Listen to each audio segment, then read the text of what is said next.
은혜의 동산. 은혜의 동산 매주 이 시간에는 한국상담개발원장 손매남 박사의 치유상담 칼럼으로 함께합니다.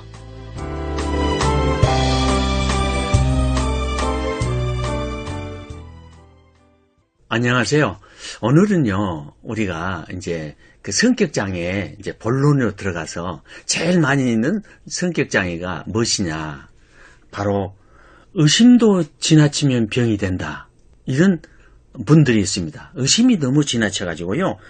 우리가 이제 부부간도 파괴를 시키고요. 또 직장에서 직장 간에 이제 그 동료들 간에도 파괴시키고 사회생활이 이제 파괴가 되고요. 다 그렇습니다. 그래서 뭐 어디든지 성격장애는 다 있다고 제가 말씀을 지난번 얘기했잖아요. 그래서 오늘 얘기하려고 하는 것은 의심이 지나치면 병이 된다. 그것이 바로 편집성 성격장애입니다. 많이 들어보셨죠, 여러분?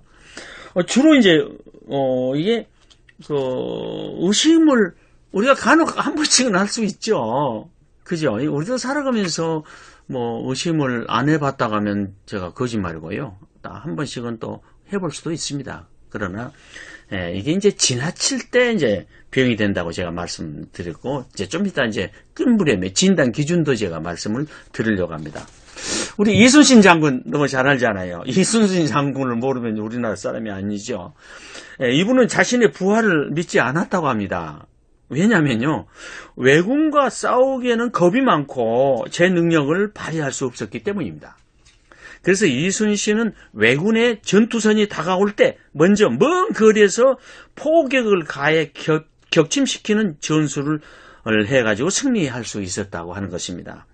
이순신 자신이 이끈 수군은 대포와 활만 쏘아댔지 칼이나 창을 들고 왜군과 육박전형을 벌인 적은 거의 없었기 때문입니다. 이순신 장군이 만약 부하를 믿고 왜군과 육박전을 벌였다면 오늘날의 영웅이 될 수 없었다고 하는 것입니다. 이처럼 필요에 따라서요, 의심도 중요한 역할을 할 수가 있습니다. 그렇다고 다른 사람을 아무렇게나 철석같이 믿는 것은 너무 무책임한 행동이 아닐 수 없습니다. 저는 사람을 너무 잘 믿거든요. 귀가 얇아서요. 근데 어떤 중요한 사람이 와서 중요한 어떤 제안을 하잖아요. 그러면 제가 이거 손 박사님은 결정을 그냥 빨리 해버리기 때문에 속는다고 하는 겁니다. 그래서 제 밑에는요, 한 두 사람이 따로 있습니다. 그것을 잘 듣고 이분들이 결정을 내려줍니다. 왜냐하면 제 앞에 와서 거짓말하는 사람도 있거든요. 근데 저는 사람을 잘 믿어버려가지고 실수를 한 경우가 많습니다. 그래서 제가 방송에 이런 말 해도 될는지 모르겠습니다만은, 제가 IMF 때 보증을 서가지고요, 제가 집 그때 세 채 그때 날렸습니다. 지금은 아무것도 없습니다. 너무 편합니다. 그러나 다 사람을 내가 누워서 신소리하면 제가 다 믿었다고 하는 겁니다. 그래서 지금은요, 제 밑에 두 사람이서 딱 그것을 정보를 보면서 다 알려줍니다. 이분은 안 됩니다. 아무리 제자여도 이건 좀 위험합니다. 그러면 제가 밑에서 내린 결정을 그대로 수긍합니다.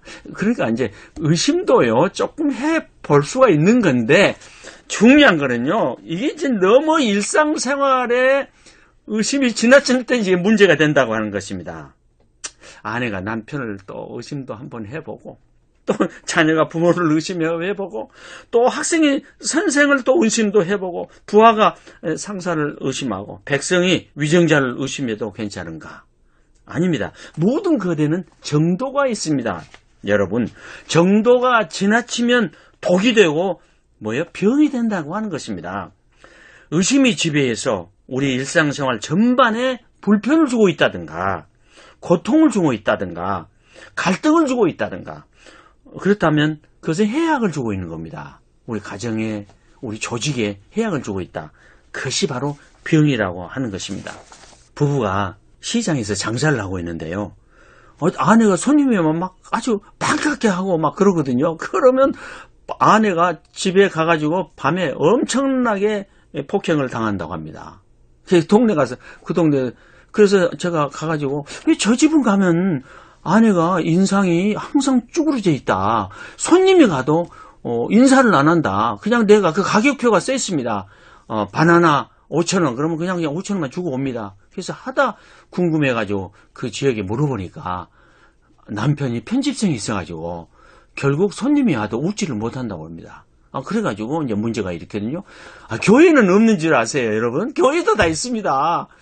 밖이 잘 안 드러나죠. 왜냐하면 교회에서 싸울 수가 없으니까요.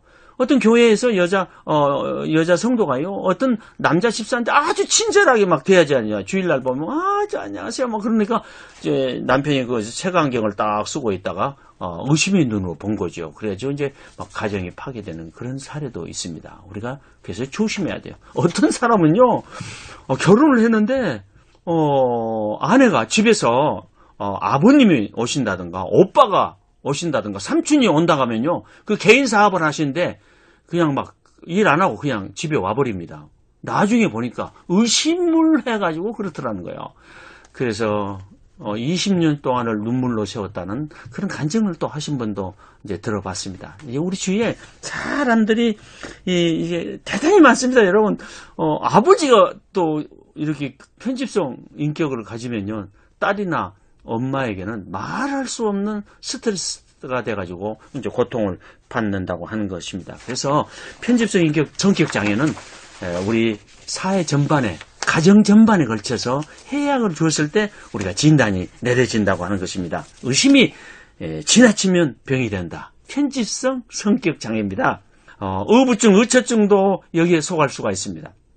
편집성 성격 장애는요, 불신과 의심을 주 특징으로 합니다. 그래서 사람들의 행동을 의심하고 그들이 자신을 위협한다고 생각합니다. 어떤 행사 같은 있을 때 부부가 같이 참여했다가 아내가 늦게 돌아왔습니다. 그래서 결국 큰 문제가 벌어졌죠. 그래서 우리가 편집성 성격 장애는 사람을 믿지 못하기 때문에 힘이나 권력으로 지배해서 하려고 하고요. 고소나 소송을 밥 먹듯이 하는 사람들이 있습니다. 지금도 1,000몇백 건을 갖다가 지금도 감옥 안에서 고발 고소만 하는 사람들이 있다고 하는 것을 제가 신문을 통해서 몇 년 전에 봤거든요. 이분들은요, 표정이나 태도, 사고 방식이 아주 경직되어 있습니다. 유연성도 없고요, 유머 감각도 없습니다. 하찮은 일에도 공격을 당했다고 분노하고 느끼고, 무시당했다고 느끼고, 그래서 상대방을 용서하지 않습니다. 편집성 성격장애 하다 보니까요, 오늘 진단 못하겠네요. 다음 시간에 또 이 진단을 하면서 얘기를 나누기로 하고요. 오늘 여기서 마치려고 합니다. 여러분 감사합니다. 좋은 하루가 되시기를 바랍니다.